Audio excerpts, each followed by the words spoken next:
was a special moment. And on October 8th, not too long ago, he went back to your high school, as well as Zach's, who now retired as number 56. And it wasn't many years ago where you were leaving the locker room and Zach was wearing number 56. It was on his back.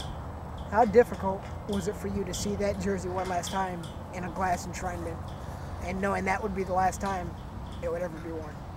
Yeah, it was, I mean, it was bittersweet at the same time. It was nice to see such a great honor for Zach and his family to have that number hanging up next to the only two numbers retired in Hornell's history now are Zach's, and Zach number 56 and a guy by the name of,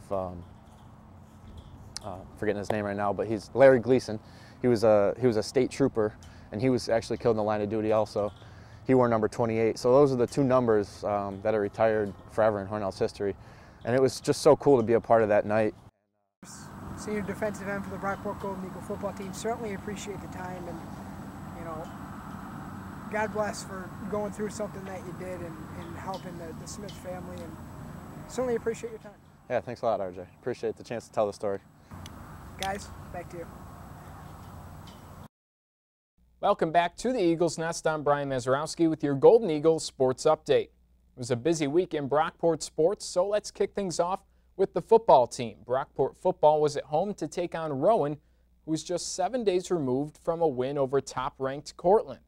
Brockport's Jake Spollick had 141 receiving yards in the game, but it wasn't enough as Brockport falls 35-27 to Rowan at home.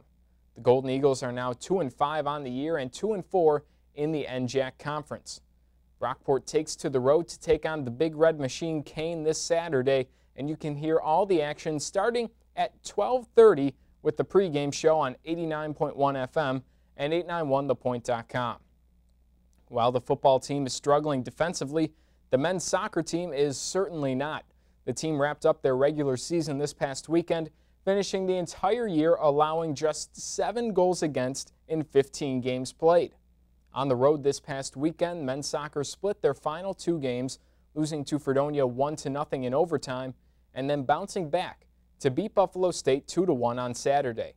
The win also gave head coach Gary LaPetra his 150th win behind the Brockport bench. The team now gets ready for the SUNYAC playoffs. They will be at home this Saturday taking on Cortland in the first round. Things unfortunately did not go as good for the women's soccer team this season. A 1-0 win at home against Fredonia on Friday kept their playoff hopes alive, but the team dropped their game against Buffalo State on Saturday 1-0 in penalty kicks. The loss eliminated the team from SUNYAC playoff contention, and although they still do have a chance to get into the ECAC playoffs. The field hockey team is also winding down their fall season and finished this past week 2 for 2 after beating Wells College 2-0 on Wednesday and Houghton College 2-1 on Saturday. Field hockey is now 8-9 overall in the season and getting ready to start their playoff season on Friday, November 5th.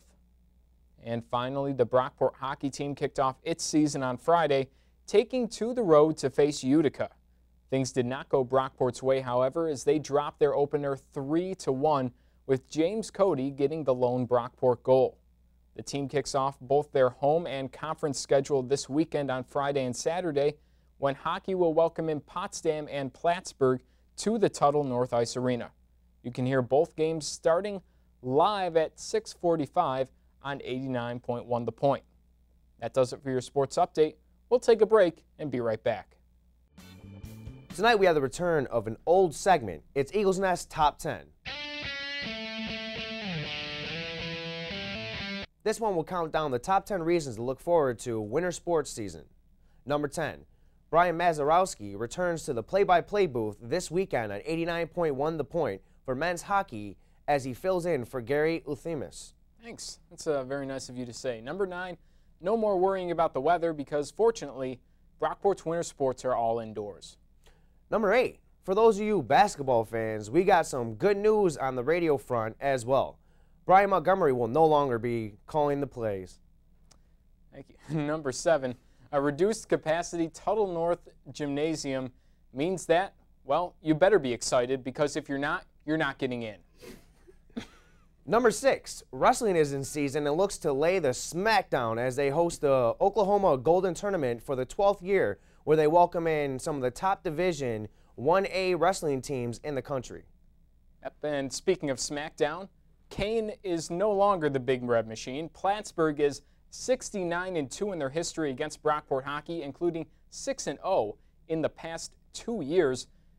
Number 5 reason to look forward to the winter season: will this finally be the year that Brockport hockey defeats Plattsburgh? And number 4, Brockport men's basketball has a secret weapon on tap this year. We may see a dunk or two in the Tuttle North Gymnasium this season from one of the incoming freshmen.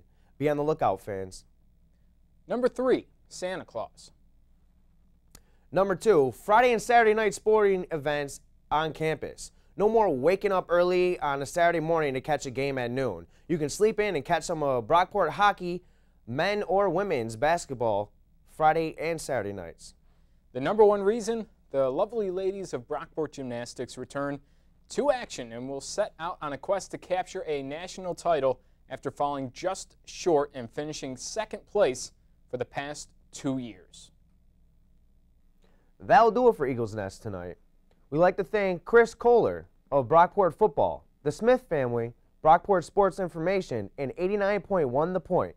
Now we'll send it back to Studio A and Brockport Weekly. Does age matter in dating relationships? For the hat trick this week, Brockport Weekly asked students their opinion on the topic. Here's what they had to say.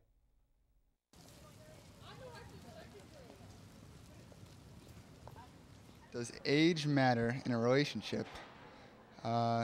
That's a funny thing. I just started dating a girl about a month ago, and she is 22 and I am only 20. So being a college student, we all like to drink, and it's a little hard for me that I'm underage. The age isn't a big deal for me, and I don't think it is for her either. I think that it matters as you're younger. As you get older, it doesn't make that much of a difference. I mean, if you're 40 and you're dating someone who's 50, no one really cares. But if you're 15 and you're dating someone who's 25, I mean, 10-year difference, people are going to care. In dating relationships, I do not believe age does matter. It doesn't matter if you are 20 and 40. As long as you guys love each other, it should happen.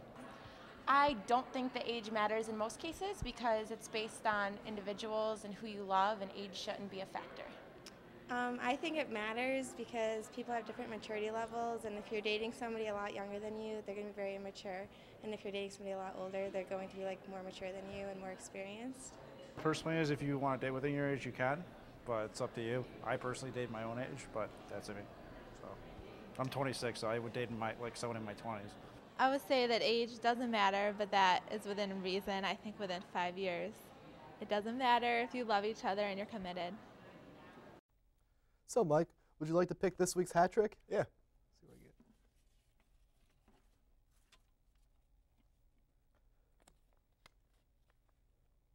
Should alcoholic drinking age be increased or decreased? Wow. Seems interesting. It's a very intriguing topic for a college campus, if you ask me. Oh, yeah. Bet people have a lot to say about that one. I'm sure they do. Well, that's all we have for this week. Tune in next week. I'm David Weiler. And I'm Mike Nutting. Have a fun and safe Halloween.